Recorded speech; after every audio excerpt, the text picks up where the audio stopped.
Information chairs the briefing team to make a presentation. So without much ado, I invite you, Honorable Minister, to read your brief. Thank you, Chief Secretary. I think it's in order. My sincere apologies, but we are here now. Inaugural e-cabinet meeting today, and this is the brief, the first cabinet in 2020.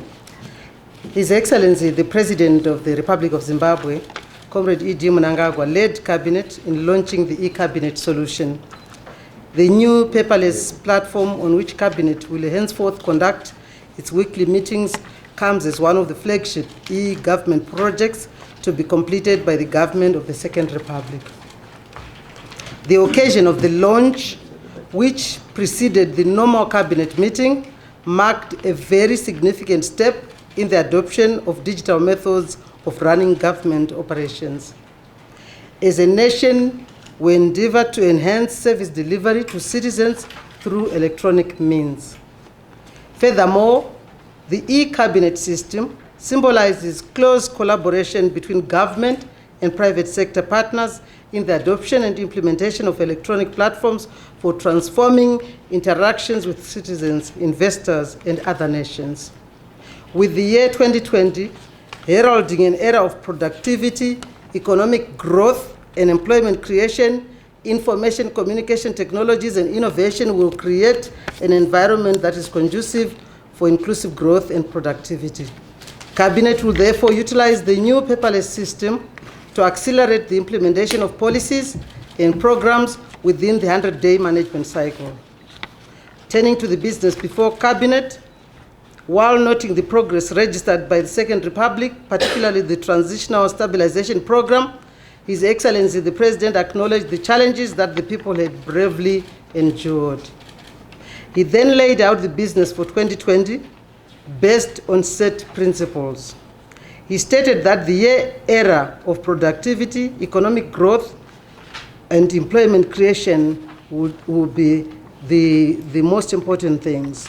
His Excellency the President reiterated that as Cabinet, our immediate priority must be to guarantee food security and directed that all efforts be focused on that front to make sure that everybody gets food. He further directed all ministers, accounting officers, and senior officers to spend more time with communities in the countryside, implementing and monitoring key government programs that yield a better quality of life for all our citizens. Greater impetus must be placed on the arresting inflation and consolidating the monocurrency regime.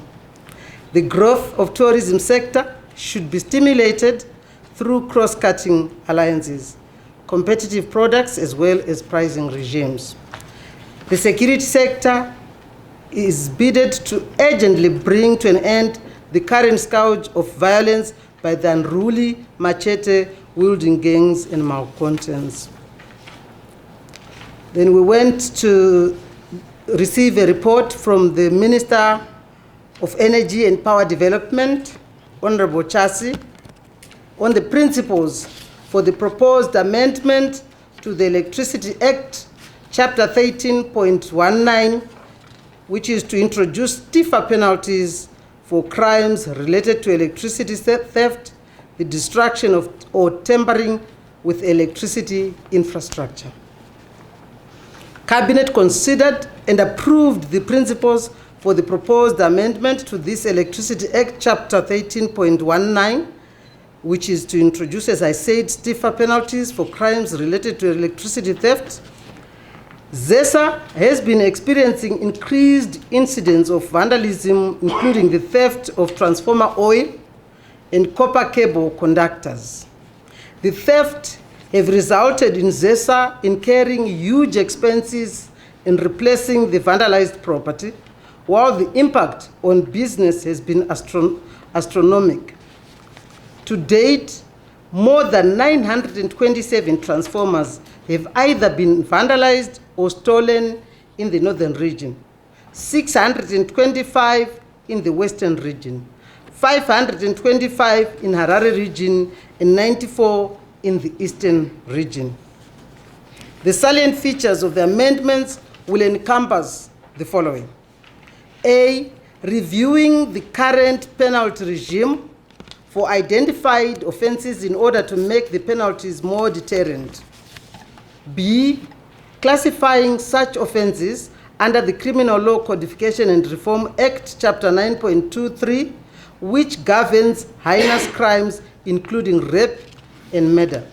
C, compelling courts to impose mandatory sentences as opposed to the option of fines, which may not be deterrent enough. For instance, tampering without lawful excuse with any apparatus for generating, for transmitting, for distributing or supplying electricity, with the result that any supply of electricity is cut off or interrupted, which used to attract an imprisonment of not less than 10 years, will, under the amended law, attract not less than 30 years of imprisonment. Government will from time to time review such penalties to make them more deterrent to would-be offenders. Over and above the stiffer penalties, government will also ensure that adequate surveillance machinery is put in place to apprehend such offenders, including through installation of electronic gadgets to detect the crimes. That is the report which was given by Honorable Chasi. Then we received another report on Zimbabwe's participation at the 50th edition of the World Economic Forum. This was presented by Minister Professor Mutuli Ngube, who participated at the 50th edition of the World Economic Forum, which was held in Davos, Switzerland from 20th to 24th January 2020. The forum was held under the theme, Stakeholders for a Cohesive and Sustainable World. World leaders, government officials, business leaders, non-governmental organizations, religious leaders, and academics discussed emerging socio-economic challenges facing humanity.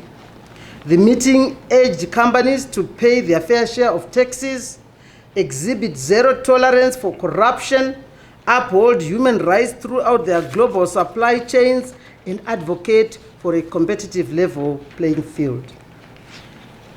As delegation leader, Honorable Mutuli Ngube, Minister of Finance and Economic Development, hosted a successful Zimbabwe Investment Forum in Zurich on Zimbabwe's economic opportunities. Business persons from Switzerland and parts of Europe attended that event. The Zimbabwe delegation assured its audience of the continual improvement in conditions of doing business. That's the report which was given by the Minister of Finance. Then there's a report on the update on the tripartite negotiating forum.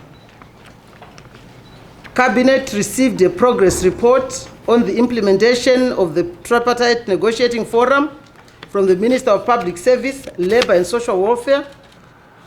Following the promulgation of the TNF Act on 5 June 2019, the TNF held its inaugural meeting on the 26th of June 2019 and mandated its technical committee to deliberate on key socio-economic issues affecting the country and came up with recommendations for consideration by the main TNF. The technical committee also developed the terms of reference for the clusters, which in turn came up with the following recommendations. Under economic cluster, the cluster made recommendations on the following: the need to develop monetary and fiscal policies that target inflation reduction, the need to enhance foreign currency mobilization and management, the need to carry out institutional reforms that provides productivity. And under the labor market cluster, the cluster made recommendations on the following: full operationalization of the TNF and Zimbabwe National Productivity Institute. Also expedite labor law reform and harmonization. formulating on new employment policy as well as on income policy, developing initiatives for the mitigation of erosion of salaries and wages, and labor broking. That is under the labor market cluster. Then under the social cluster, the cluster made recommendations on the following: revamping the country's social services delivery system, also improving relations between government and trade unions representatives, expediting the implementation of Kadoma Declaration towards a shared national economic and social vision, and conclusion of a social contract. The main TNF meeting will be held on Wednesday, which is tomorrow, 5th of February 2020, at NASA House, and this will be there to consider the recommendations by the technical committee meeting, after which a report will be tabled to Cabinet for its consideration. In attendance at the meeting will be the following ministers: Minister of Finance and Economic Development, who is the government leader, and then Minister of Energy and Power Development, Minister of Health and Child Care, Minister of Industry and Commerce, Minister of Justice, Legal and Parliamentary Affairs, Minister of Lands, Agriculture, Water and Rural Resettlement, and Minister of Information, Publicity and Broadcasting Services. I now want to give you the update on the country's power supply. Cabinet received an update on the country's power supply situation from the Minister of Energy and Power Development, Honorable Chas. Cabinet noted that electricity generation at the country's major hydropower plant at Kariba remains depressed owing to low inflows into the lake in the wake of low rainfall in the catchment area. While every effort is being made to ensure that citizens and corporates continue to access electricity for sustaining operations, government wishes to inform the nation that greater emphasis will be placed on power augmentation projects, with commencement of works at the Batoka Gorge site being scheduled for this year. Focus is also being placed on the renewable energy, including the options of rooftop and solar farms set to gain momentum. An exercise to compute the space available for this option is being set in motion in order for the marketing to be undertaken with investors, many of whom have realized the immense potential that Zimbabwe possesses in relation to solar energy. Options for powering agriculture through smaller grids will be pursued as part of building resilience to climate change. I now take you to the last but not least, an update on the coronavirus outbreak. Cabinet received an update on the new scourge on the health front, namely the coronavirus, which was initially discovered in the 1960s and has now claimed hundreds of lives in China in the latest outbreak. And this report was given by the Minister of Health and Child Care, Honorable Obadiah Moyo. Among the symptoms of the viral infection are running nose, severe cough, fever, and difficulties in breathing. The Minister of Health and Child Care informed Cabinet that about 506 persons are currently under surveillance in Zimbabwe for possible infection with the virus. The minister also indicated that there is currently no vaccine against the virus and emphasized the need for personal, family, and community hygiene. The 506 persons have come from countries which are infected, and they are being followed and monitored.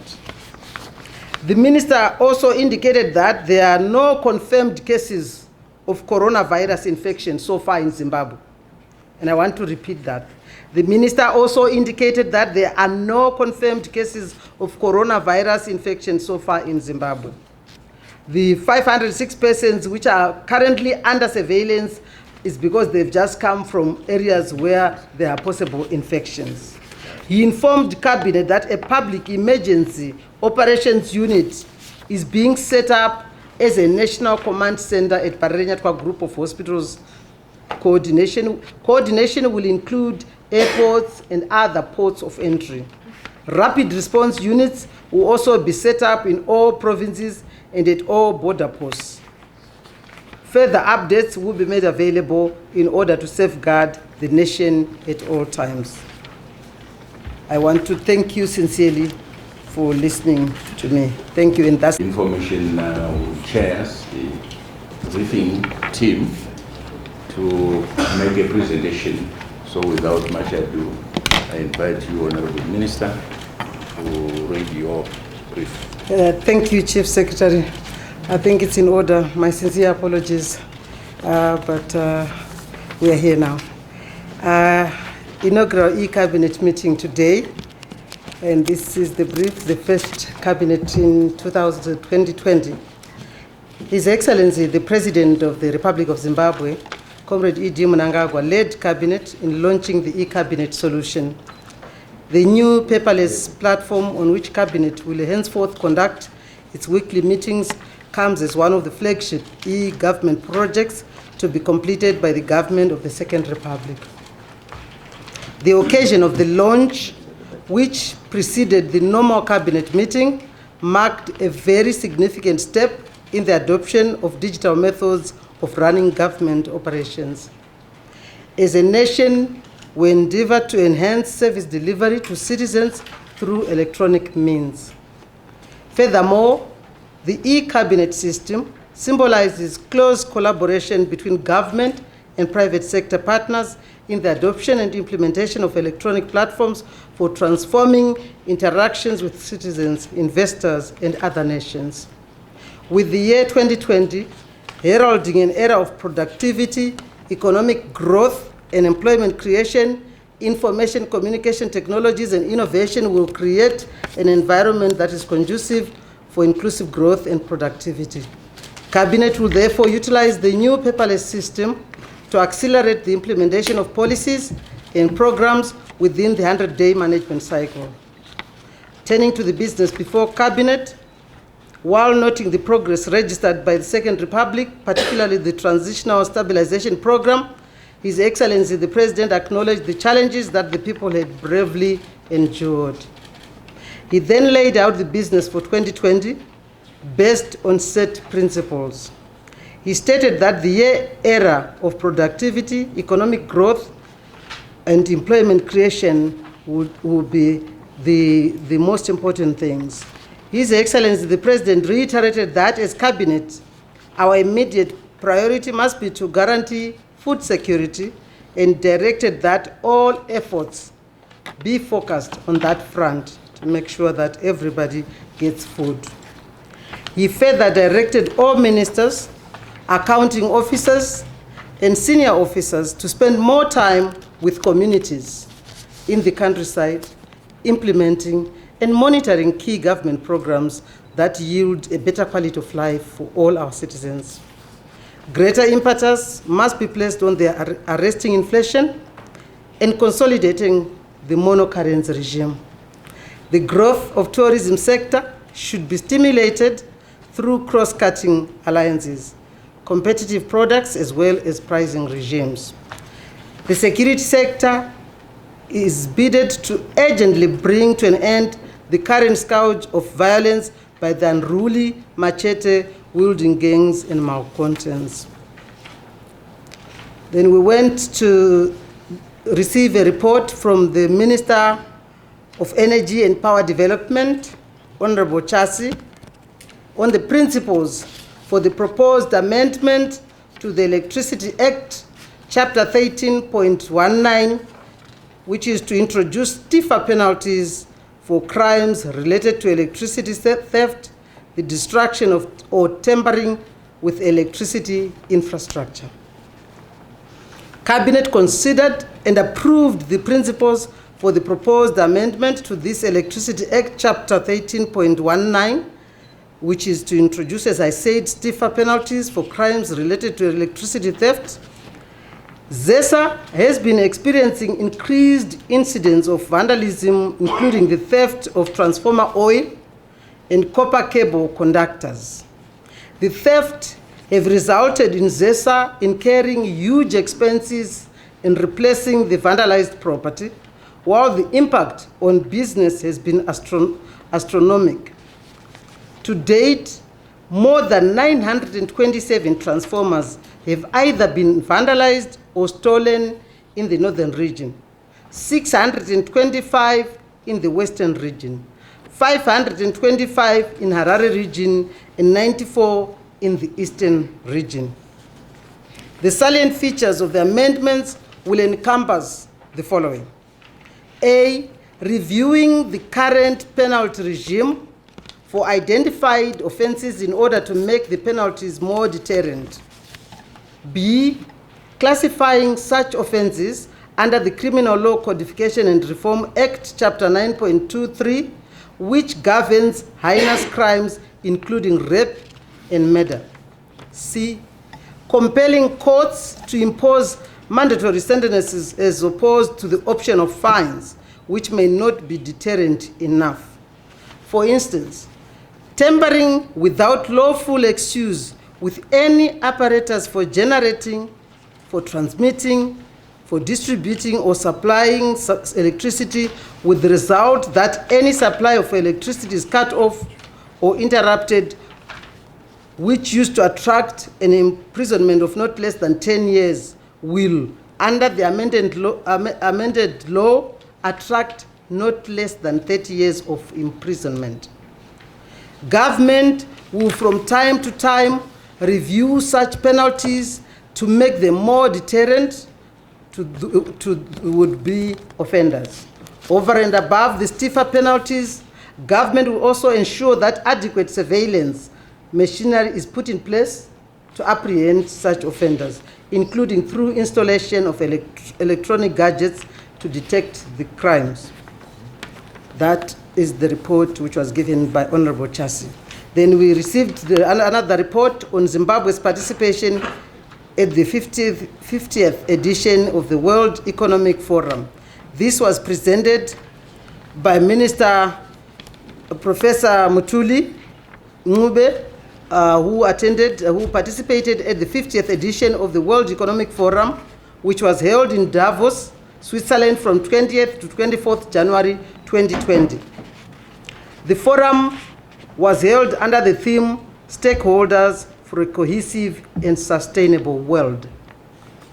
World leaders, government officials, business leaders, non-governmental organizations, religious leaders, and academics discussed emerging socio-economic challenges facing humanity. The meeting urged companies to pay their fair share of taxes, exhibit zero tolerance for corruption, uphold human rights throughout their global supply chains, and advocate for a competitive level playing field. As delegation leader, Honorable Mutuli Ngube, Minister of Finance and Economic Development, hosted a successful Zimbabwe Investment Forum in Zurich on Zimbabwe's economic opportunities. Business persons from Switzerland and parts of Europe attended that event. The Zimbabwe delegation assured its audience of the continual improvement in conditions of doing business. That's the report which was given by the Minister of Finance. Then there's a report on the update on the tripartite negotiating forum. Cabinet received a progress report on the implementation of the tripartite negotiating forum from the Minister of Public Service, Labor and Social Welfare. Following the promulgation of the TNF Act on 5 June 2019, the TNF held its inaugural meeting on the 26th of June 2019 and mandated its technical committee to deliberate on key socio-economic issues affecting the country and came up with recommendations for consideration by the main TNF. The technical committee also developed the terms of reference for the clusters, which in turn came up with the following recommendations. Under economic cluster, the cluster made recommendations on the following: the need to develop monetary and fiscal policies that target inflation reduction, the need to enhance foreign currency mobilization and management, the need to carry out institutional reforms that provides productivity. And under the labor market cluster, the cluster made recommendations on the following: full operationalization of the TNF and Zimbabwe National Productivity Institute. Also expedite labor law reform and harmonization. Formulating on new employment policy as well as on income policy. Developing initiatives for the mitigation of erosion of salaries and wages, and labor broking. That is under the labor market cluster. Then under the social cluster, the cluster made recommendations on the following: revamping the country's social services delivery system, also improving relations between government and trade unions representatives, expediting the implementation of Kadoma Declaration towards a shared national economic and social vision, and conclusion of a social contract. The main TNF meeting will be held on Wednesday, which is tomorrow, 5th of February 2020, at NASA House, and this will be there to consider the recommendations by the technical committee meeting, after which a report will be tabled to Cabinet for its consideration. In attendance at the meeting will be the following ministers: Minister of Finance and Economic Development, who is the government leader, and then Minister of Energy and Power Development, Minister of Health and Child Care, Minister of Industry and Commerce, Minister of Justice, Legal and Parliamentary Affairs, Minister of Lands, Agriculture, Water and Rural Resettlement, and Minister of Information, Publicity and Broadcasting Services. I now want to give you the update on the country's power supply. Cabinet received an update on the country's power supply situation from the Minister of Energy and Power Development, Honorable Chas. Cabinet noted that electricity generation at the country's major hydropower plant at Kariba remains depressed owing to low inflows into the lake in the wake of low rainfall in the catchment area. While every effort is being made to ensure that citizens and corporates continue to access electricity for sustaining operations, government wishes to inform the nation that greater emphasis will be placed on power augmentation projects, with commencement of works at the Batoka Gorge site being scheduled for this year.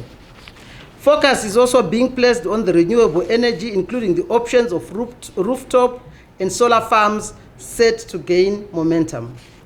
An exercise to compute the space available for this option is being set in motion in order for the marketing to be undertaken with investors, many of whom have realized the immense potential that Zimbabwe possesses in relation to solar energy. Options for powering agriculture through smaller grids will be pursued as part of building resilience to climate change. I now take you to the last but not least, an update on the coronavirus outbreak. Cabinet received an update on the new scourge on the health front, namely the coronavirus, which was initially discovered in the 1960s and has now claimed hundreds of lives in China in the latest outbreak. And this report was given by the Minister of Health and Child Care, Honorable Obadiah Moyo. Among the symptoms of the viral infection are running nose, severe cough, fever, and difficulties in breathing. The Minister of Health and Child Care informed Cabinet that about 506 persons are currently under surveillance in Zimbabwe for possible infection with the virus. The minister also indicated that there is currently no vaccine against the virus and emphasized the need for personal, family, and community hygiene. The 506 persons have come from countries which are infected, and they are being followed and monitored. The minister also indicated that there are no confirmed cases of coronavirus infection so far in Zimbabwe. And I want to repeat that. The minister also indicated that there are no confirmed cases of coronavirus infection so far in Zimbabwe. The 506 persons which are currently under surveillance is because they've just come from areas where there are possible infections. He informed Cabinet that a public emergency operations unit is being set up as a national command center at Parerenyatwa Group of Hospitals. Coordination will include airports and other ports of entry. Rapid response units will also be set up in all provinces and at all border posts. Further updates will be made available in order to safeguard the nation at all times. I want to thank you sincerely for listening to me. Thank you. And that's